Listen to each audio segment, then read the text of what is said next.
Hello, I would like to welcome you all to this webinar with the title Introduction to Religious Tourism 101.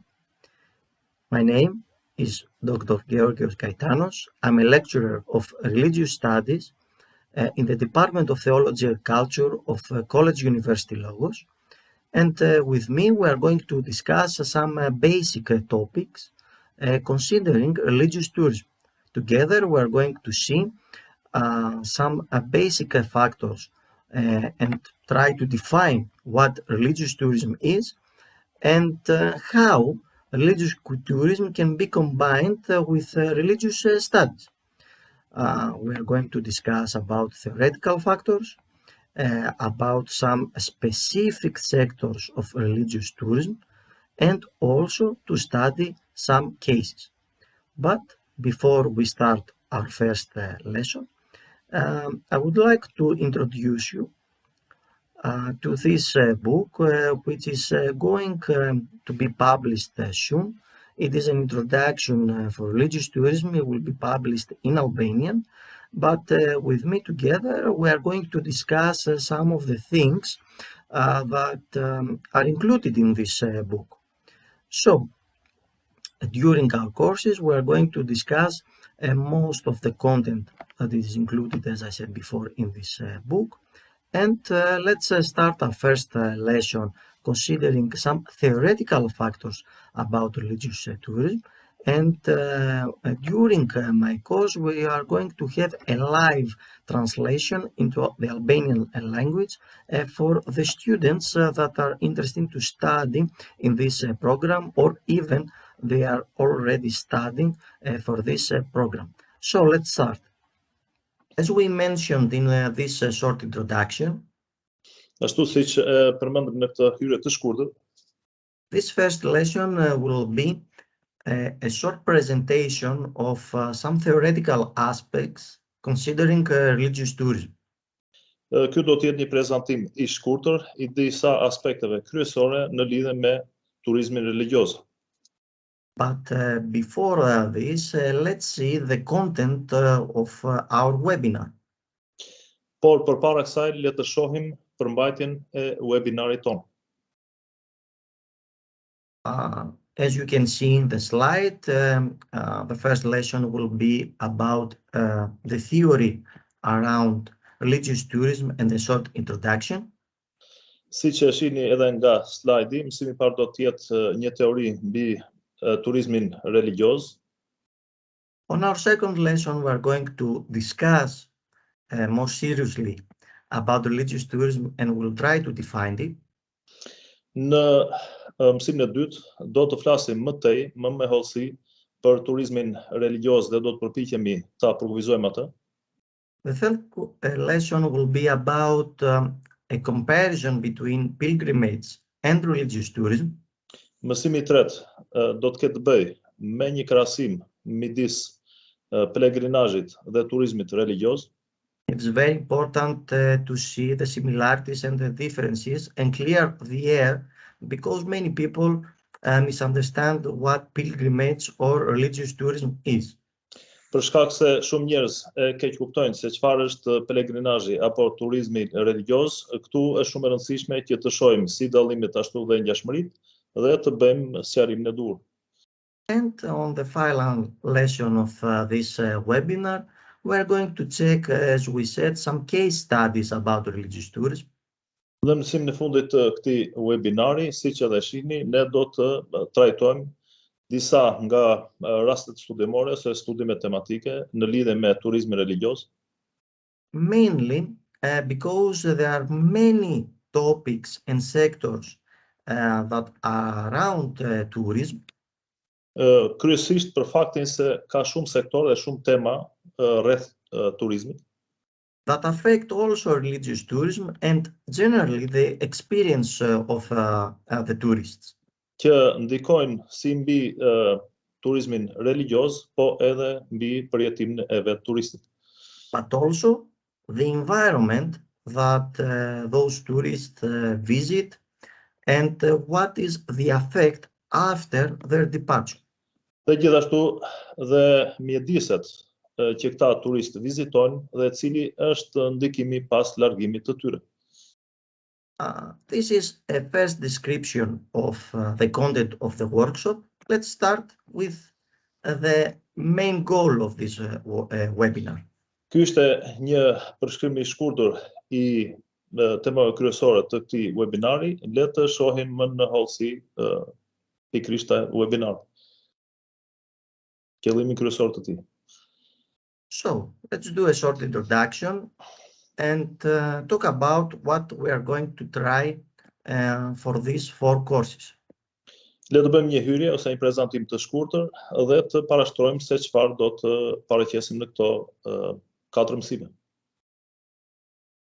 So, we are going to discuss and describe the main points and sectors of religious tourism. Kështu që ne do të diskutojmë dhe do të përshkruajmë temat dhe sektorët kryesor të turizmit religjios.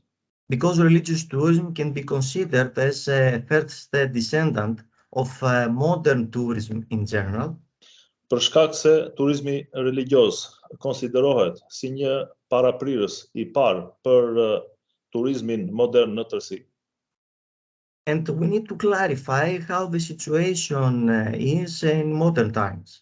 Ne na duhet ta bëjmë të qartë se si është kjo situatë në kohët moderne. As we have mentioned before, it is very important to see the main characteristics not only of religious tourism, but also of pilgrimage as well. Siç e thamë edhe më parë, është e rëndësishme të shohim jo vetëm karakteristikat e turizmit religjios, por edhe të pelegrinazhit gjithashtu. And also how the mentality of modern tourism has affected those 2 specific sectors of tourism. Dhe se si mentaliteti i turizmit modern ka ndikuar mbi këto 2 sektorë të veçantë të turizmit. So, the learning outcome of this webinar is twofold. Rezultati i mësimit që do të marrim nga ky webinar është i dyfisht. First, to understand that the religious tourism and also pilgrimage are tourist products. Së pari të kuptojmë që turizmi religjios dhe pelegrinazhet janë produkte të turizmit. And also there is a supply and a demand, and these things have specific characteristics. Dhe që gjithashtu ka si kërkesë ashtu dhe ofertë dhe secila me karakteristikat e veta specifike. Certainly, it is very important to understand that we need to form a sustainability model in order to host so many people that travel and visit specific religious sites. Për të pritur aq shumë njerëz të cilët udhtojnë dhe vizitojnë kaq shumë vende ose sajte religjioze, është e rëndësishme që të themelojmë, të krijojmë një model të qëndrueshëm. So, let's start with some theory, first of all. Por pikë pari, le të fillojmë me disa teori. It is very important to understand that religious tourism goes aside with several religions. Është shumë e rëndësishme të kuptohet që turizmi religjios shkon krah për krah me disa religione. Religions, in their nature, we can say that give a boost to people to travel and visit specific important places about those religions. Religionet janë pikërisht ato që japin një shtys, një nxitje njerëzve që të shkojnë dhe të vizitojnë këto vendet religjioze. It is known that the most important world religions have specific religious sites that somehow demand a visit from their followers. Është e njohur tashmë që fetë e mëdha botërore kanë edhe sajtet e tyre religjioze dhe kërkojnë udhëtim të besimtarëve të tyre në këto sajte. Characteristic examples are the case of Mecca, Hijra for Islam. Shembuj karakteristik janë rasti I Mekës dhe i Hijrës për Islamin, Jerusalem for Christianity or even Rome, Jerusalemi për krishtërimin, madje edhe Roma për të njëjtin, pra për krishtërimin, Rivers for Hinduism, lumi Gang për Hinduizmin, and there are so many other examples from Buddhism, Judaism, that we realize that the faithful people or the believers need to visit those places in order to gain a spiritual connection. dhe ka edhe nga hinduizmi dhe budizmi, ku njerëzit kërkohen që të lidhin një lidhje shpirtërore me këto vende. We can say that religion is another factor that help human beings to be a homo viator. Ne mund të themi që religioni është një tjetër faktor që e ndihmon njeriu që të jetë homo viator. From antiquity, we realize that there are specific places that attract people not only for pilgrimage, Nga antikiteti kuptojmë që ka vende të cilat tërheqin njerëzit jo vetëm për pelegrinazhe, but we can say in quotation marks that there is a case of medical tourism, por mund të themi që në thonjza ka edhe një rast të turizmit mjekësor, thinking that the visit in those places can help people to achieve healing. me iden që vizita në këto vende I ndihmon njerëzit që të gjejnë të arrijnë shërimin e tyre. Either from a sickness or on some psychological case. Qoftë një shërim nga ndonjë sëmundje ose nga ndonjë rast ose sëmundje psikologjike. This mentality has been transmitted also in modern religious sites. Ky mentalitet është transmetuar gjithashtu edhe në sajtet religjioze të sotme, pra moderne. So moving on this course and the content of this webinar, we are going to discuss those categories of religious sites. Këto kategori të sajteve religjioze do t'i shqyrtojmë, do t'i trajtojmë në vimësi të mësimit dhe të webinarit tonë. But before doing that, let's discuss on some theoretical framework of the past in order to understand how we need to change our view about religious tourism.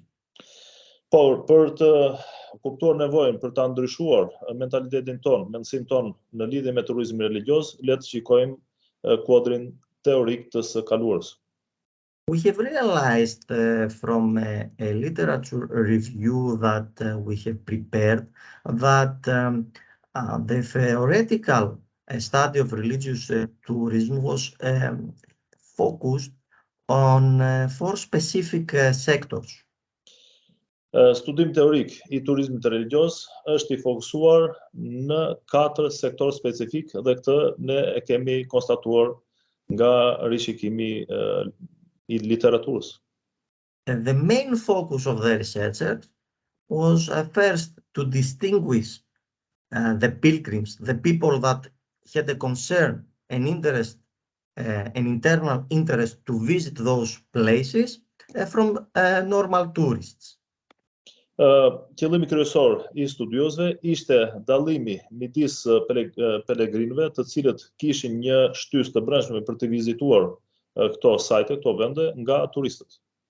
Also another interest of the researcher was to search about the characteristics of religious tourists or the way of and the characteristic of the journey. Një tjetër interes I studiosëve kanë qenë karakteristikat e turistëve, por gjithashtu dhe karakteristikat e vetë udhëtimeve. Also about the financial part of religious tourism in general. Gjithashtu edhe në lidhje me aspektin financiar të turizmit religjioz. And finally, to see if there were any negative aspects of religious tourism, especially in the environment and the religious sites per se. Dhe në qëse kishte më mundësisht pasojë negative të turizmit në mënyrë të veçantë ndaj sajteve religjioze dhe mjediseve religjioze, turistike në fakt. However, we need to realize that there are many other aspects that we need to search. Por duhet kuptojmë gjithashtu që ka edhe shumë aspekte të tjera të cilat duhet i vulumtojmë. And there are other human and social sciences that can help us in order to understand better the difference between religious tourism and pilgrimage. Dhe për të kuptuar më tej dallimin midis turizmit religios dhe peregrinazhit, për këtë na vjen ndihmë shkencat humane dhe ato sociologjike. And Sociale. also to understand why there is so much importance for some so-called sacred places from other, for instance, tourist sites. Dhe për të kuptuar gjithashtu pse është kaq e rëndësishme për disa sajte religjioze nga sajte të tjera turistike. And for this reason, we believe that it is very important to use the help of the scientific study of religion. Në këtë drejtim ne mendojmë se është shumë e dobishme që të merret parasysh studimi shkencor i religionit, Sociology of religion, sociologjia e religionit, social anthropology, and geography as well. Antropologjia sociale dhe gjithashtu edhe gjeografia. So, in this course, we said that we're going to discuss about some main theoretical parts that we need to take in consideration before moving on. E thamë që ne në këtë mësim do të marrim në parasysh aspekte teorike përpara se të ecim më tej. So we believe that the first thing that we need to discuss is a theoretical background considering the so-called sacred places. Dhe ne mendojmë që gjëja e parë për të shqyrtuar është për të parë sfondin teorik të ashtu quajturave vende të shenjta. Why a place is considered sacred? Who decides about that? Pse është konsideruar një vend i shenjtë dhe kush vendos mbi këtë? It is very important also to see the connection between the sacred places and tourism. Por po ashtu e rëndësishme është që të shihet lidhja midis vendeve të shenjta dhe turizmit. So there are many sites that are considered sacred from several religions. Dhe janë të shumta sajtet që konsiderohen të shenjta nga shumë religione. For instance, we have places that an important historical fact happened for a specific religion. Kemi vende në të cilat ka ndodhur një fakt shumë i rëndësishëm histori për një religion të caktuar. We have temples, monasteries, churches, abbeys. Kemi tempuj, monastire, kisha dhe abatësi. Also other religious sites from other religions like synagogues, mosques, stupas. Kemi dhe sajte tjera nga religionet tjera, siç janë xhamit, sinagogat, stupat. So all those religious sites can be considered attractions for people. Që të gjitha këto sajte religjioze mund të konsiderohen atraksione për njerëzit. But apart from the economical aspect of those visits, por përveç aspektit financiar të këtyre vizitave, since we use the adjective sacred for a place, përderisa ne përdorim mbiemrin ose epitetin i shenjtë për një vend, it is very important to see the diapoles that are created using this specific adjective. është shumë e rëndësishme të shihet dipoli që krijohet me përdorimin e këtij ose këtyre mbiemrave. So if it is a place or something, a thing sacred, then this means that something else is profane. Pra, nëse një gjë, një vend është i shenjtë, do të thotë detyrimisht automatikisht që një tjetër është profan. So we create somehow two different environments, two different dimensions. Kështu që në një farë mënyre ne krijojmë dy mjedise të ndryshme, dy dimensione të ndryshme. So the sacred should be kept clean, safe. Kështu që e shenjta duhet mbajtur e pastër dhe të sigurohet. But in this moment, when tourism enters in the game, Por pikërisht në këtë moment kur në lojë hyn edhe turizmi, we have a secular use of this sacred place. kemi një përdorim shekullar të këtij vendi të shenjtë. So a big pile of questions are created considering how we can keep the sacred place clean, let's say, from this use. Kështu që pyetje të tëra ngrihen se si ne ta ruajmë të pastër këtë vend të shenjtë nga ky përdorim shekullar. And also, we realize that new religious movements or new pilgrimage centers are created through time. Por kuptojmë gjithashtu që përgjatë kohës krijohen edhe lëvizje të reja religjioze, por edhe venda të reja religjioze. And this thing creates new challenges since, as we are going to see, there are also secular pilgrimage centers that creates a confusion on the mentality of pilgrimage. Dhe kështu krijon sfida të reja, saqë do të arrijmë të kemi edhe pelegrinazhe shekullare, gjë që cënon vetë iden ose konceptin e pelegrinazhit. Because in our minds we have connected pilgrimage normally with a religious side or with something spiritual in general. Sepse në mendjen tonë, ne konceptin e pelegrinazhit e kemi lidhur me një sajt religioz ose me diçka shpirtërore.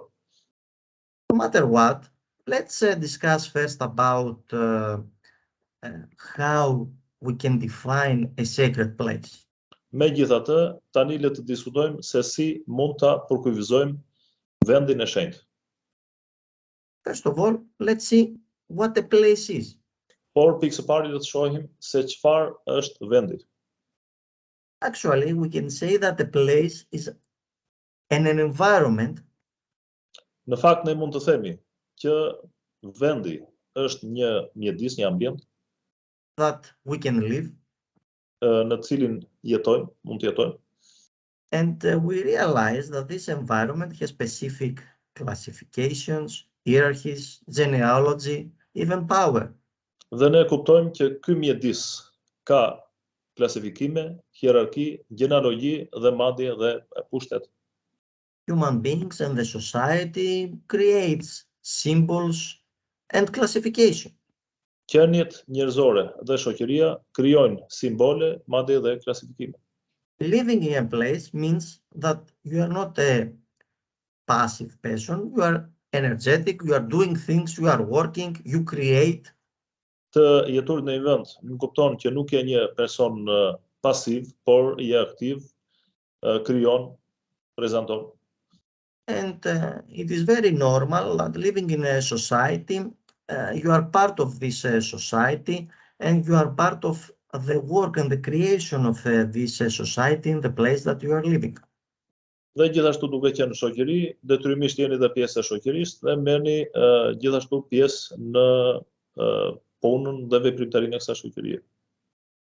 So we realize, as we mentioned in the previous slide, that we have some hierarchies in a place. Siç e tham edhe në slajdin e mëparshëm, ne kuptojmë që në një vend të caktuar, pra në vend kemi hierarkinë. So it is very important, especially when you entered in a new place or a place that doesn't have any margins or an organization? Është shumë rëndësishme që kur hyni në një vend i cili nuk ka një organizim apo margjinat, periferitë e veta, It is very important for human being to create this organization, boundaries, symbols, in order to find a routine. është shumë e rëndësishme që njeriu ta krijojë këtë organizim, këto simbole, në mënyrë që të krijojë dhe rutinën e vet. In this way, man can work, create culture, Në këtë mënyrë njeriu mund të veprojë, pra të punojë dhe të krijojë kulturë, and of course to discover new things, but also interact according to those rules with other people. të zbulojë gjëra të reja, por njëkohësisht edhe të veprojë sipas këtyre rregullave, të bashkëveprojë me njerëz të tjerë. So as we said, those rules, hierarchies that are created form also boundaries between people. Siç ja tham, domethënë këto rregulla dhe këto hierarki nga ana tjetër krijojnë edhe kufi mes njerëzish. And those boundaries are very characteristic when we are talking about religious or political centers, places that are created for a specific reason. Kur flasim për qendra religjioze apo politike ose vende që janë krijuar për arsye të caktuara, këto kufi, këto ndarje kanë ndikim të madh. So, as we asked before, who decides why a place is sacred? Siç e parashtruam edhe më parë pyetjen, kush e vendos që një vend është i shenjtë? A place or a thing is not sacred by itself, by its ontology. Një vend ose diçka nuk është e shenjtë nga vetvetja, nga ontologjia e saj. There is actually somehow a decision or a way that people see things in order to attribute characteristics that consider a place as sacred. Ka një mënyrë të shikuarit të gjërave nga ana e njerëzve që bën që ta shohin një vend të shenjtë. What we mean about that a place or a thing might be sacred for one category of people. S'në kuptojmë këtë. Në kuptojmë që një vend ose një objekt mund të jetë i shenjtë për një kategori të vetme njerëzish, but for me or for you, it is just a simple thing. Hasn't any holiness in it. Por për mua ose për ty mund të jetë diçka shumë e thjeshtë pa pasur ndonjë shenjtëri në të. So that's why we see and we observe this focus on specific places, considering a teaching, a religious tendency from specific categories of people. Prandaj shikojmë edhe këtë fokus mbi mësimin religjios dhe vende religjioze nga një grup të caktuar njerëzish. But the most interesting thing, it is not if a place is characterized as sacred or not, but what is happening in this place. What are the differentiations? What are the hierarchies in this place in order to understand better the place?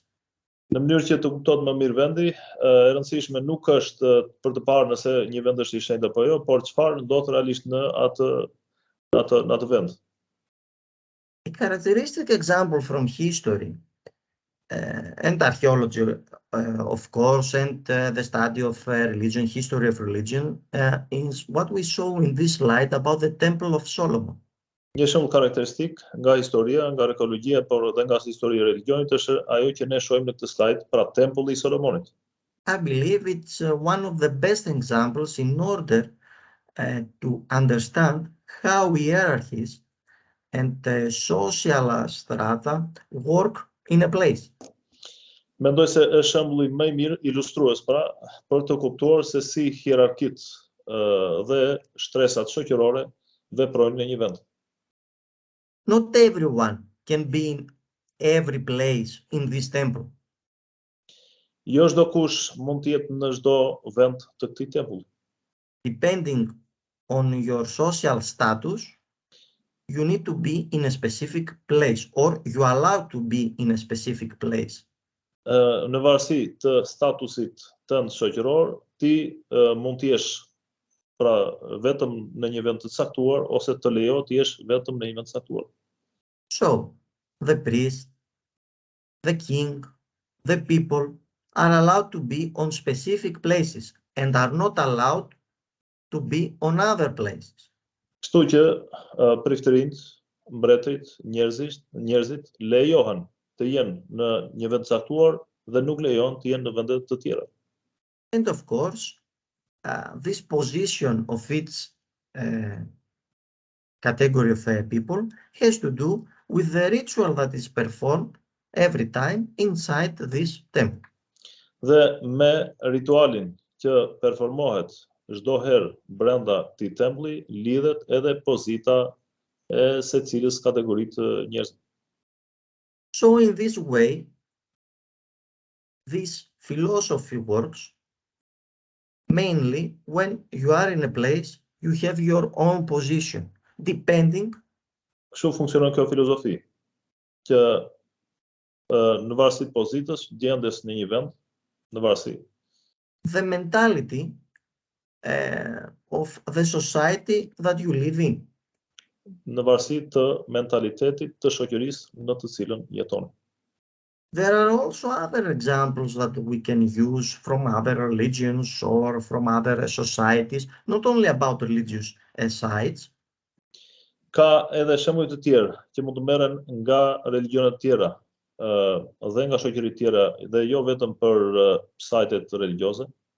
But also we can see in a public place or a place that has political value that every human being cannot allowed or cannot be in its room, for instance, of this place. E shohim gjithashtu që jo çdo qenë njerëzor, çdo njeri mund të gjendet në një vend të caktuar, pra si edhe në një qendër publike ose në një vend me vlerë politike.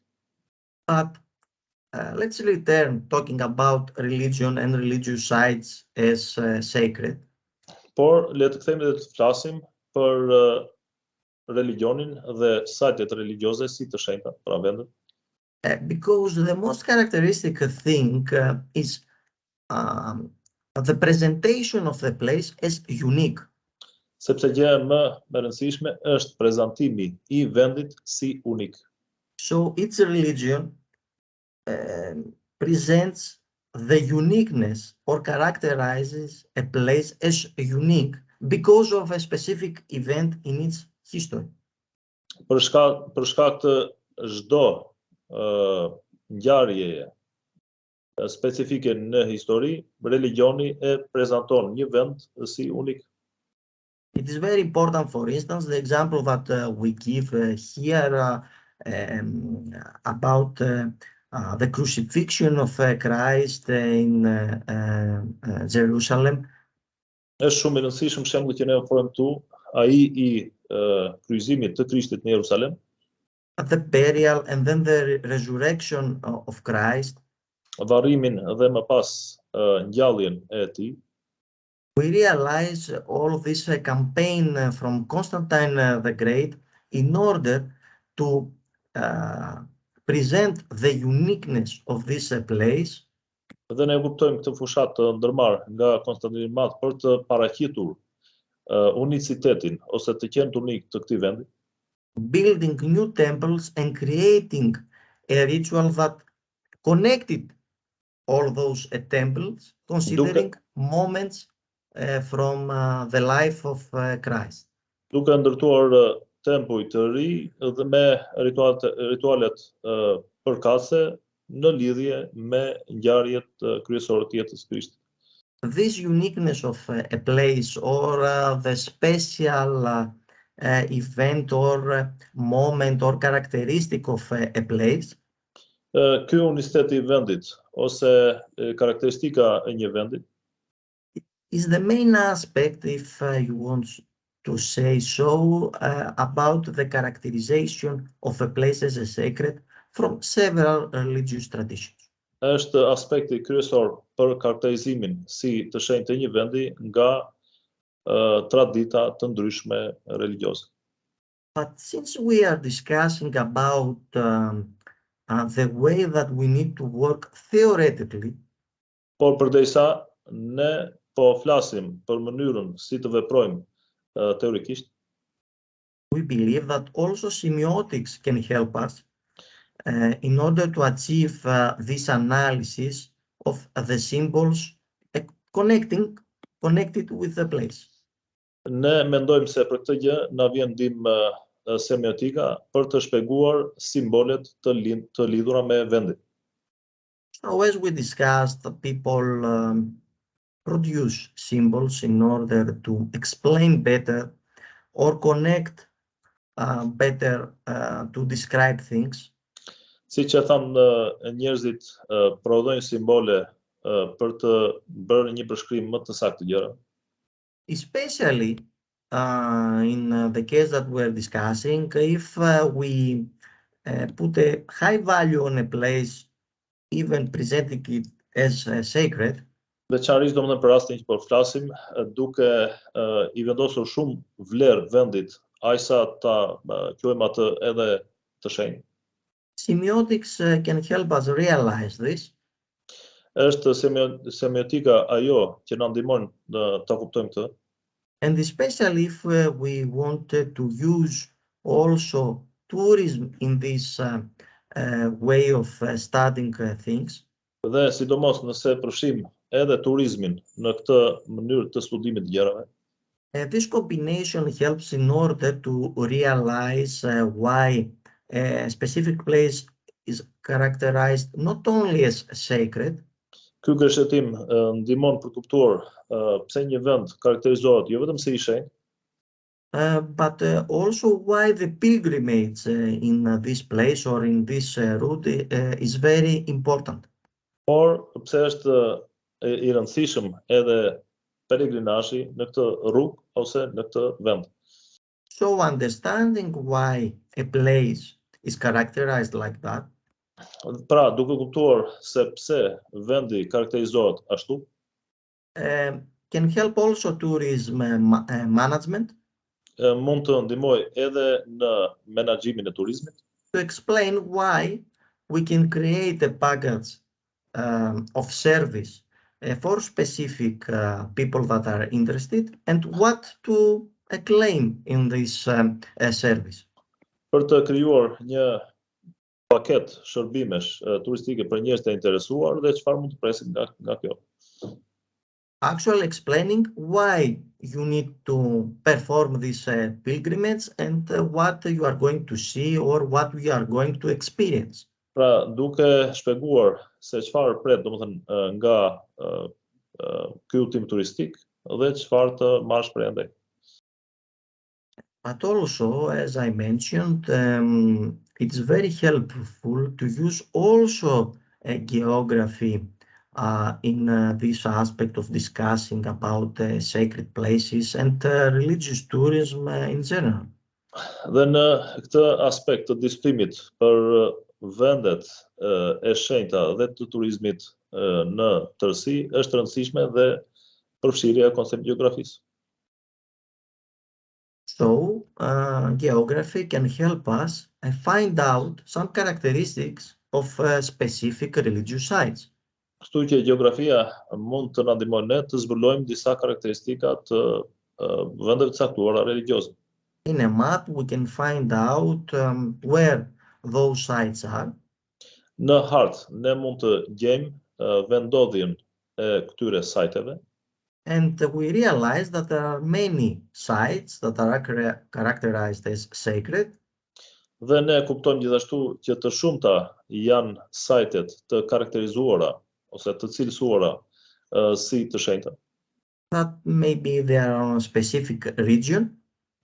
Ndoshta janë në një rajon të caktuar. And of course, this can help the economic development of this region. Dhe gjithashtu kjo gjë mund të ndikojë ose të ndihmojë në zhvillimin ekonomik të zonës. Also, if a place attracts many visitors, Dhe gjithashtu, nëse një vend tërheq shumë vizitor, it is very important to realize how we can preserve this place because there is a necessity of building, of creating infrastructure for tourism. është e rëndësishme gjithashtu të kuptojmë se si mund ta ruajmë këtë vend, sepse ka gjithashtu ngritje infrastrukture për të rënd për turizmin. But also how to preserve the environment, the natural environment, and not also to destroy the religious site. Por nga ana tjetër, si të ruajmë edhe mjedisin natyror, pa prishur edhe sajtin vetë. Because there is another aspect that religious communities ask is to preserve the place and to respect the sanctity of the place. Sepse ka gjithashtu ose ekziston aspekti që komuniteti religjioz kërkon ruajtjen e vendit shenjtë dhe gjithashtu konsiderimin e tij të respektimin e tij si të shenjtë.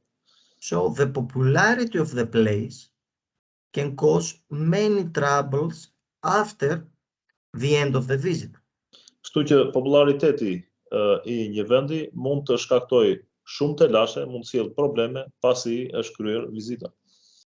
So it is very important to have in our minds how all those gatherings on specific site work. Kështu që është shumë e rëndësishme që ne të kuptojmë se si funksionojnë këto mbledhje të shumta në një vend të caktuar, në një sajt të caktuar. And we believe that a categorization of those gatherings is very helpful in order to understand, to have as a theoretical background how it should be done, a preparation for hosting those tourists. Për të kuptuar që duhet për të kuptuar mënyra dhe ekzistenca, rëndësia e ekzistencës së përgatitjes për pritjen e turistëve, i rëndësishëm në këtë drejtim është kategorizimi. So actually, we are using geography in order to categorize those sacred places. Në fakt ne përdorim gjeografinë për të kategorizuar këto vende të shenjta. So we have 3 categories. Kështu ne kemi 3 kategori. We have pilgrimage shrines. Kemi vendet të shenjta ose faltorët e pelegrinazhit. That they can host also some pilgrimage events. Të cilat mund të presin edhe disa ngjarje evente pelegrinazhit. We have some very popular religious tourist attractions. Kemi disa atraksione shumë të njohura turistike religjioze. Like very famous temples, monasteries, or structures that gather tourists because of the way that of their architecture. Dhe kështu ka tempuj, ndërtesa dhe manastire të njohura, të cilat tërheqin turist për shkak të arkitekturës tyre. And finally, we have very important places of religious holidays, meaning that there are places that are connected historically with a very important event of a religion that happened in this place. Dhe në fund fare kemi edhe vendet e festave religjioze, të cilat janë të lidhura me ngjarje shumë të rëndësishme historike për religionin. So, if we have all this theoretical background, kështu, nëse kemi të gjithë këtë sfond teorik, we believe that can help us realize and understand better some pivotal questions and matters. Ne mendojmë se kjo na ndihmon që ne të kuptojmë më së miri disa çështje dhe pika të rëndësishme that affect religious tourism and tourism in general in our times. Që ndikojnë turizmi religios dhe turizmin në tërësi në kohën tonë. So, I would like to thank you for your attention in this first course of our webinar. Do t'ju doja t'ju falenderoja për vëmendjen tuaj në këtë mësim të parë të webinarit tonë.